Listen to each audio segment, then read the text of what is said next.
Good afternoon, ladies and gentlemen. Shalom, I'm David Mencer, Israeli government spokesman for the National Public Diplomacy Directorate here in the office of the Prime Minister. Questions in the chat, please, and we'll take a few after a very quick update from me. It's Tuesday, the 24th of September, day 354 of the October 7th war. Let me start with a reminder of Israel's war aims. They are the return of all of our hostages, 101 of them. They are children, they are the elderly, they are women and men. Every moment of their captivity is a crime against humanity. They need to be released immediately, right now.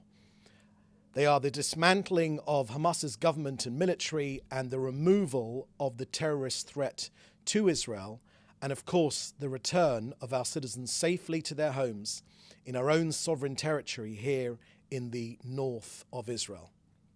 So let me start with an update from Israel's north. You know, since the day after the October 7th massacre, Israel has been bombarded with rocket fire, missile fire, and drones from Hezbollah, the terrorist organization.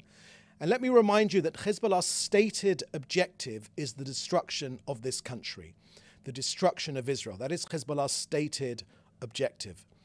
They've launched over 9,100 rockets at Israel. These rockets and drones have killed 48 people here in Israel.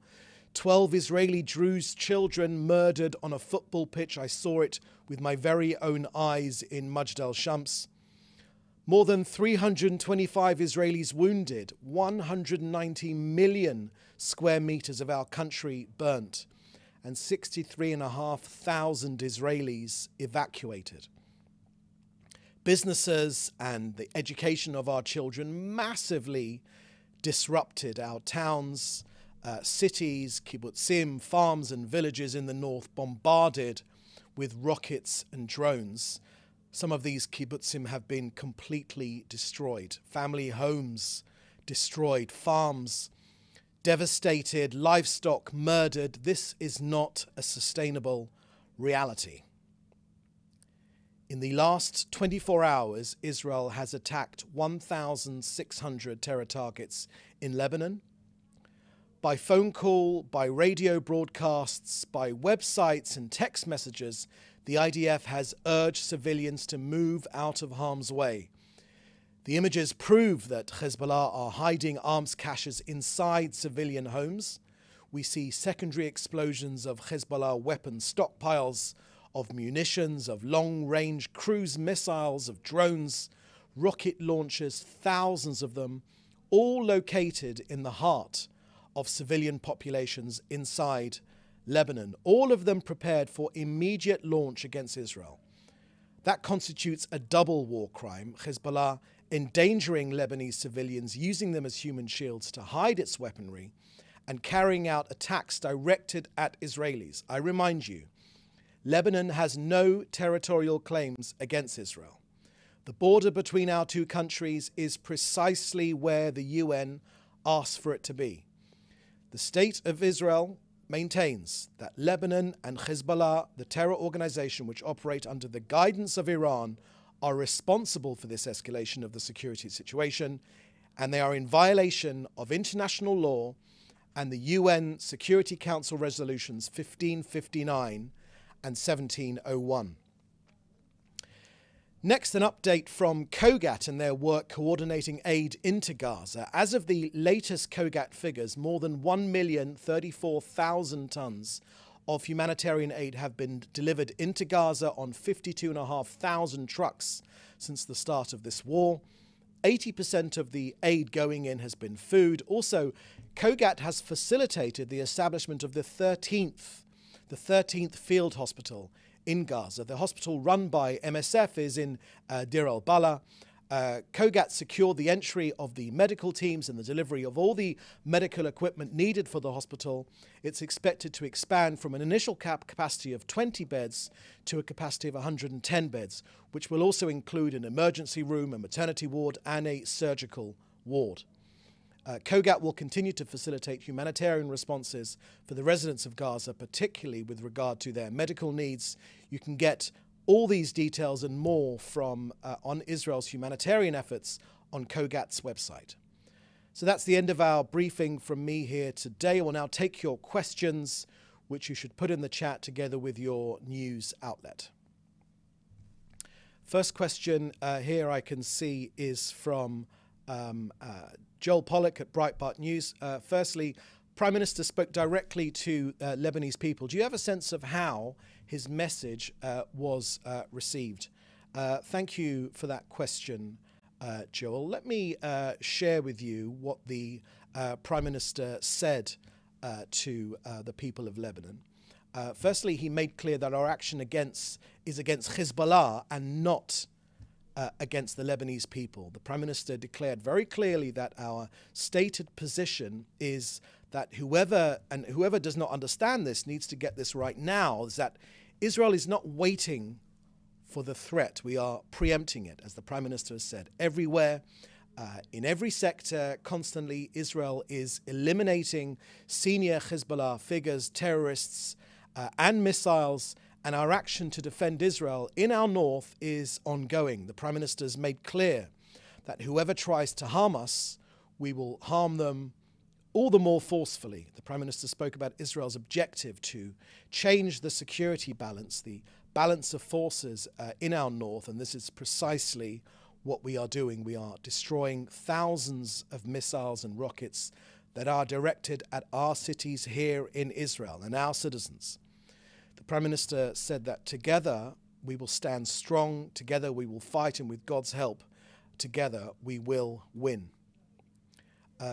In terms of how it was received, I guess that's probably a question for the people of Lebanon.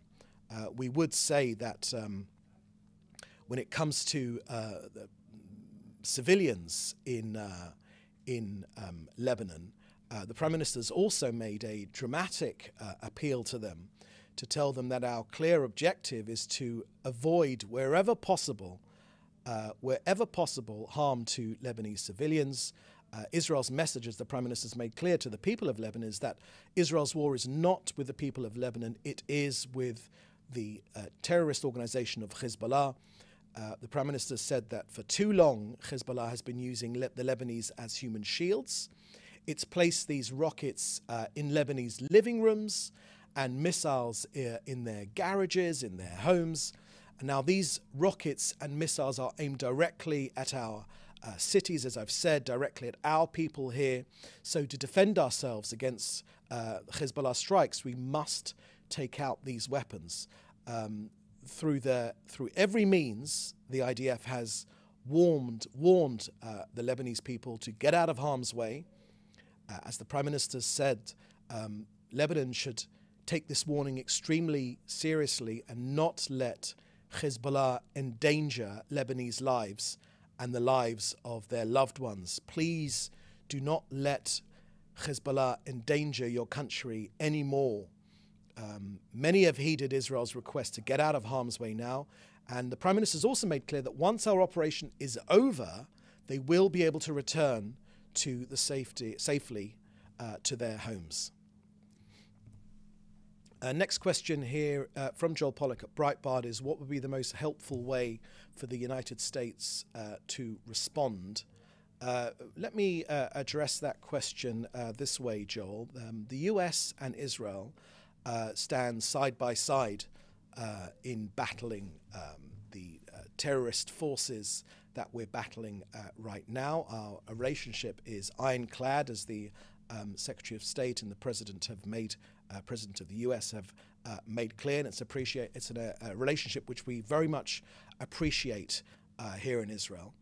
Some of these Hezbollah leaders that we have eliminated have American blood on their hands. They have the blood of US Marines from the 1980s on their hands, 250 US Marines, also French soldiers as well.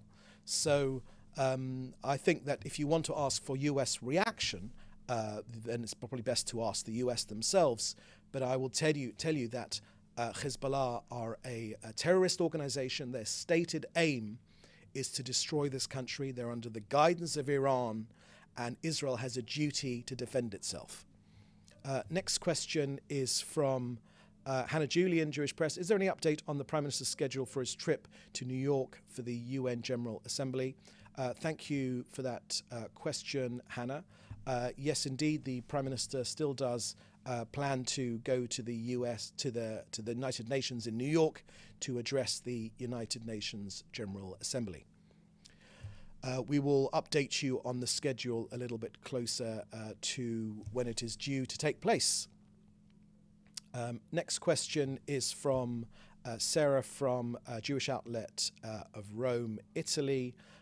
How does the Lebanon escalation impact ceasefire talks, considering Hezbollah had claimed that their attacks to be directly linked to Gaza?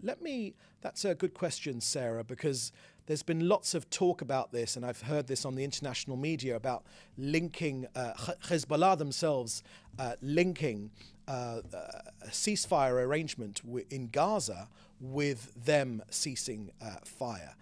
Let me just remind you something that I think hasn't been covered. Just a reminder that for most Palestinians, indeed almost all Palestinians inside Lebanon, they have never, ever been granted Lebanese citizenship under Lebanese law. So for all this concern about Hezbollah fighting, shooting rockets at us to in some way support the Palestinian cause, let's put that to bed straight away. That is a nonsense. You know, thanks to Lebanon, 76 years on, these Palestinians remain stateless. The Palestinians inside Lebanon. This includes 76 years on. This includes many who arrived from what is now Israel as early as 1948 during the Arab-Israeli War and their descendants. So let's get rid of that facade of an excuse. We know that for this axis, for this Iranian axis of terror, it is the same for the Houthis, the same for Hezbollah, the same for Hamas. It's a pathological Israel hatred. That's why they hate us. That's why they are firing rockets against us. That's why they have terror against us. They want to destroy this country. They say it with their own mouths. When they say it, we believe it. Maybe some in the international community don't take them seriously. Thousands of years of experience, of the Jewish experience, has taught us very clearly that when groups or individuals or dictators or the mullahs in Iran, the leaders of Iran, or the leaders of Hezbollah and the leaders of Hamas, when they say they wish to wipe this country off the face of the earth, we believe them. We believe that that is exactly what they plan to do. So we have a duty to defend ourselves. When it comes to negotiations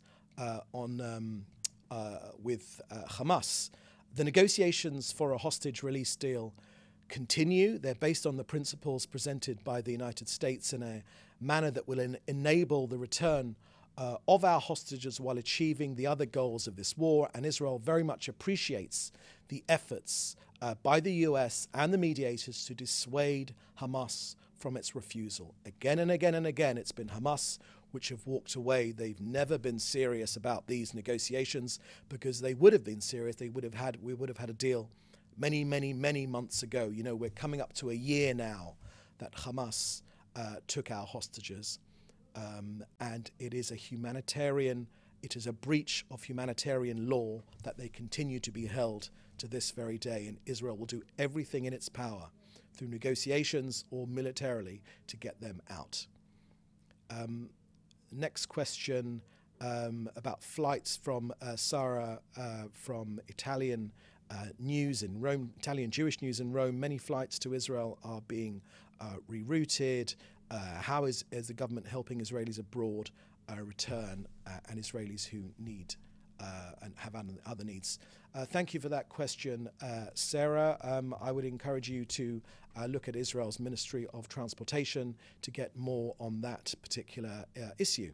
There have been reports of El Al laying on, Israel's national airline, laying on additional flights from other regional hubs to be able to get home here to Israel.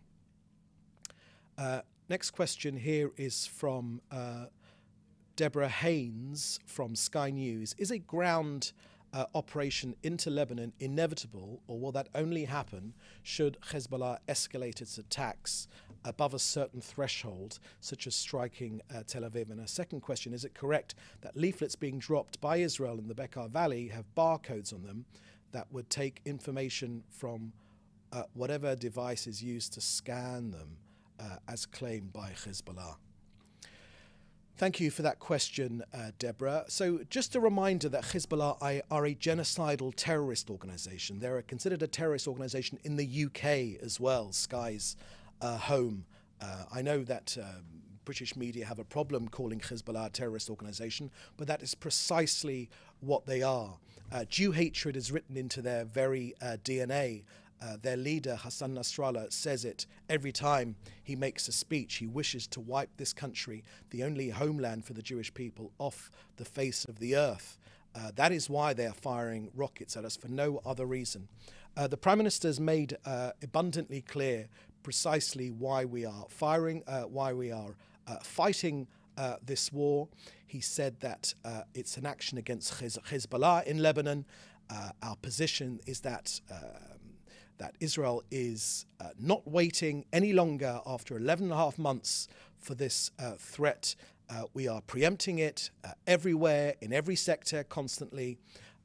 Israel is eliminating these senior Hezbollah terrorist figures and their missiles as well, and it's an action to defend this country in our north, and it is ongoing. The Prime Minister has also made clear, and for this he has the backing of the entire 9 or 10 million people living here, that whoever tries to harm this country, we will harm them all the more forcefully. Now, it's our objective here in Israel to change the security balance, the balance of forces in our north, and this is precisely what we are doing. We are destroying thousands of missiles and rockets that are directed at Israel's cities and citizens. And the Prime Minister has been very, very clear that our objective is to get our people back home.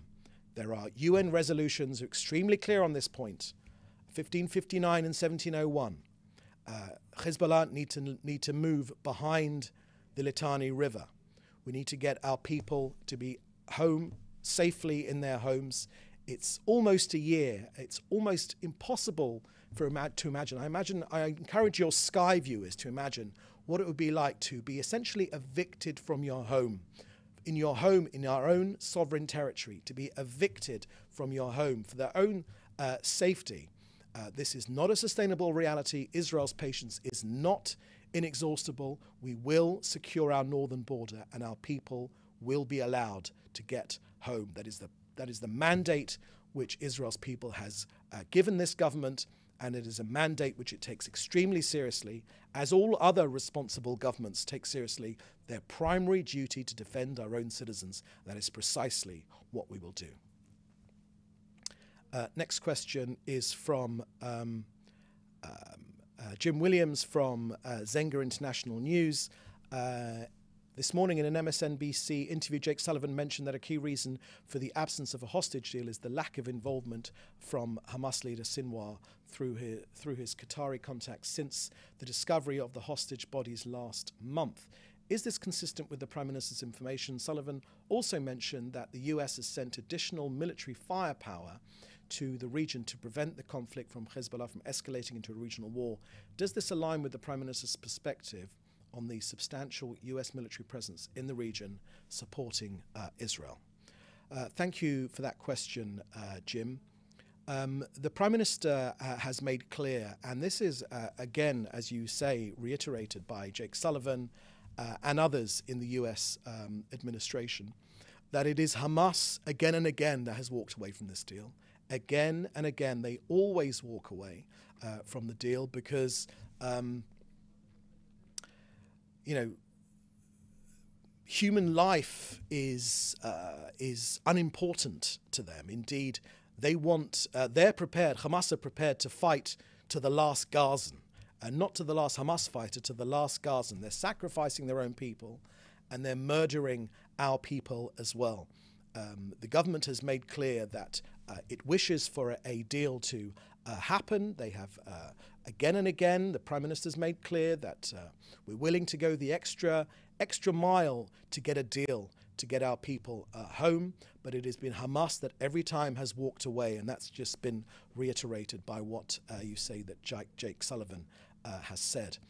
When it comes to Lebanon, we're appreciative of the support of the US administration. Hezbollah are an Iranian proxy. They're the enemy of the US as well. We're fighting for our own survival here. Let's be under no illusions.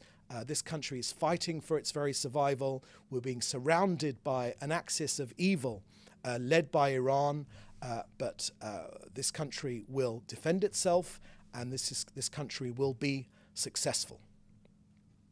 Okay, next question. Just scroll down to the next question, if you could.